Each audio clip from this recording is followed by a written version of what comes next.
8.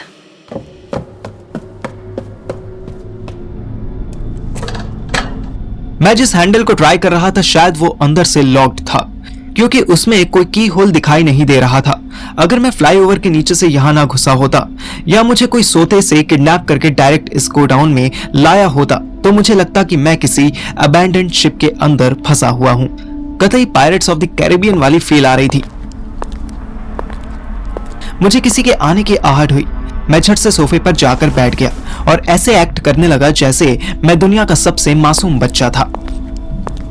मुझे सैंडल्स की आवाज से ही समझ आ गया था कि राधिका आ रही है। Wow, I'm amazed to see you, Parthiv. Hello ma'am, I thought आप मुझे देखकर सरप्राइज्ड हो गए। Oh, I wish, but you were expected. Although मैं ये नहीं जानती थी कि तुम कैसे आओगे, पर आओगे जरूर, इतना भरोसा था। यस मैम, आफ्टर ऑल मेरी बीवी आपके पास है, मैं कैसे ना आता। मैंने बड़ी मुश्किल से अपनी हंसी रोकी। राधिका के चेहरे की स्माइल गायब हो गई।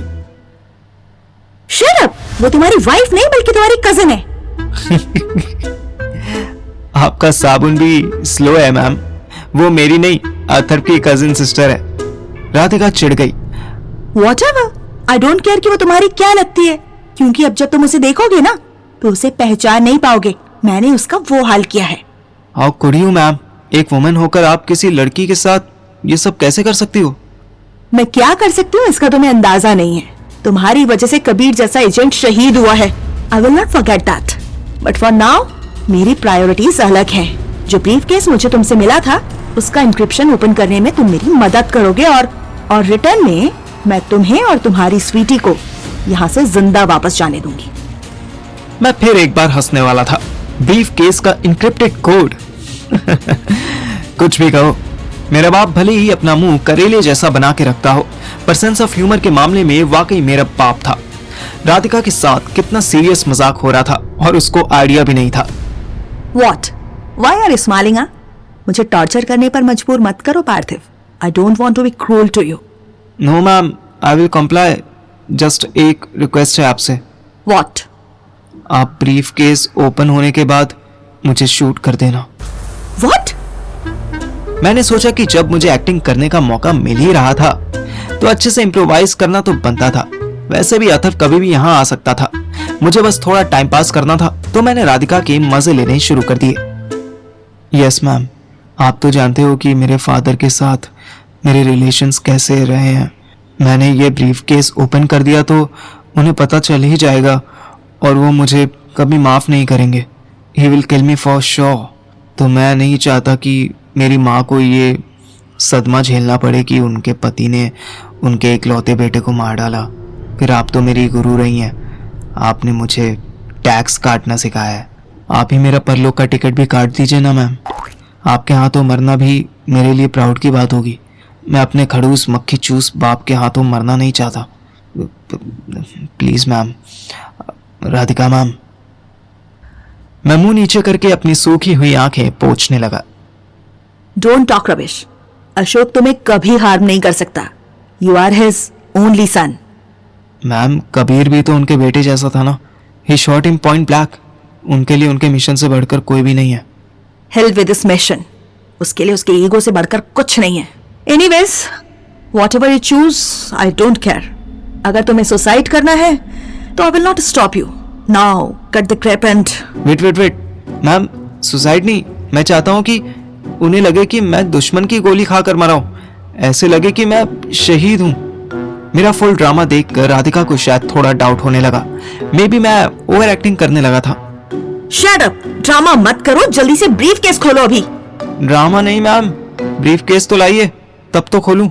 राधिका ने उसी सोफे के नीचे से ब्रीफकेस निकाला और मेरे सामने रख दिया। मैं खुश हो गया क्योंकि ब्रीफकेस अगर इस सोफे के नीचे था तो आई एम श्योर अथर भी इस पिन पॉइंट लोकेशन को ट्रैक कर रहा होगा। अब अगर उसको रास्ते में कोई लड़की या भाभी नहीं मिली तो विद इन 5 मिनट्स वो हीरो की तरह मुझे बचाने आ जाएगा। मैं फुल नौटंकी के साथ ब्रीफकेस के नंबर्स घुमाने लगा। स्टॉप! मैं इतनी भी बेवकूफ नहीं हूँ कि नंबर लॉक ना खोल सकूं। ये ओपन है, इसके बाद एक इंक्रिप्शन है, वो खोलो। राधिका ने ब्रीफकेस के हैंडल पर ध्यान देने के लिए कहा। उसमें एक छोटी सी अंगूठी जितनी बड़ी पुरानी नोकिया मोबाइल जैसी स्क्रीन बनी हुई थी, जिसके बैकग्राउंड में ग्रीन लाइट चल रही थी। मैंने वहां थंबप्रिंट लगाया तो लाइट रेड हो गई। अब मैं कोई आइडिया सोचने लगा। मैं एक्चुअली नहीं जानता था कि नंबर लॉक के बाद इस ब्रीफ केस में और कोई भी लॉक खोलना होता था। जब ही मेरे पास आया था तब तो अटैची की तरह ही खुल गया था। मैंने नया ड्रामा शुरू कर दिया। ओह गॉड मैम, अब तो मर गए। I want you already. हाँ, ड्रामा मत करो, इसको ओपन करो। बट मैम, मेरे बाप ने मुझे बताया था कि अगर ये brief case red light show करने लगे तो इसका मतलब है कि मैं जानबूझकर चुप हो गया और मैंने अपनी आंखें बंद कर ली। अंदर ही अंदर मुझे इतनी जोर की हंसी आ रही थी कि जैसे सामने स्टैंड अप कॉमेडी चल रही हो। I am not getting you. हाँ, क्या मतलब है इसका? बिना ड्रामा किए बोलो। मैं राधिका की तरफ फटी फटी आंखों से देखने लगा। उसका कंफ्यूज्ड फेस देखकर मेरी हंसी छाती से ऊपर उठती हुई गले तक आ गई थी। जैसे हम चीख नहीं रोक पाते, वैसी हंसी रोकना भी ऑलमोस्ट इम्पॉसिबल काम था। मैं ब्लास्ट होने ही वाला था। राधिका ने मेरे मुंह पे चांटा मार दिया। मार मार के मुंह लाल कर दूंगी। जल्दी बोलो, क्या मतलब है इस रेड लाइट का? थप्पड़ इतना जोर से था कि मेरा सर हिल गया और जो हंसी गले तक पहुंची थी वो वापस छाती के रास्ते उतरती हुई पेट में चली गई। मैंने अपने गाल पर हाथ रख लिया। आई थिंक इसका मतलब है कि ये ब्रीफ केस अब फटने वाला है। What? यस मैम, ये ब्लास्ट होने वाला है। ये ब्रीफ केस ऐसे रेडी किया गया था कि अगर ये रॉन्ग हैंड्स में चला जाए तो ये सेल्फ डिस्ट्रक्ट हो सके। राधिका मुझसे अलग हटी और सोचने लगी। तुम्हें जान देनी थी ना। Best of luck.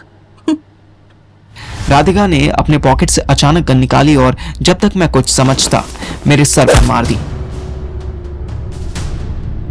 मेरी आंखों के आगे अंधेरा छा गया। मुझे बस राधिका के जाने की आवाज आई। इसके बाद सब ब्लैकआउट हो गया। नेक्स्ट मुझे यही पता चला कि कोई मेरा शोल्डर पकड़कर हिला रहा है। मोटे उठ उठ, भोसड़ी के उठ जा। मैंने हल्की सी आंख खोली तो देखा सामने अथर था। उसके फेस पर हल्का सा खून लगा हुआ था। ये क्या हुआ तुझे? चोट कैसे लगी? नहीं नहीं, कोई चोट नहीं लगी है। ये मेरा ब्लड नहीं है। तू मेरी छोड़। ये बता कि तू यहाँ पे क्यों सो रहा था? सो नहीं रहा था साले, राधिका आई थी। उसने ब्रीफ केस का कोड पूछा। मैंने उसको झूठ बोल दिया कि कोड ना खुलने की पोजीशन में ये ब्रीफ केस फट जाएगा। हैं? वो कहाँ गई फिर? पता नहीं, मेरे सर पे गन मारकर जाने कहाँ चली गई। मेरा तो सब कुछ ब्लैक ब्लैक हो गया। पर साली चूतिया बनाने में बहुत मजा आया। भाई तूने चूतिया नहीं बनाया, तुक्के में सच बोल दिया है। ये ब्रीफकेस वाकई में एक्सप्लोसिव है। अरे इसीलिए तो हमने उससे छिनवाया था। पर तू तो बोला कि ये ट्रैकर है। हाँ तो ट्रैकर में एक्सप्लोसिव नहीं लगाए जा सकते क्या चूतिए? मैं एकदम से सीधे उठकर बैठा। भैंचो, कितनी देर में फटेगा ये? रुक जा, चेक करने दे, टाइम लगेगा। भोसड़ी के चेक करने से पहले ही फट गया तो चल यहाँ से।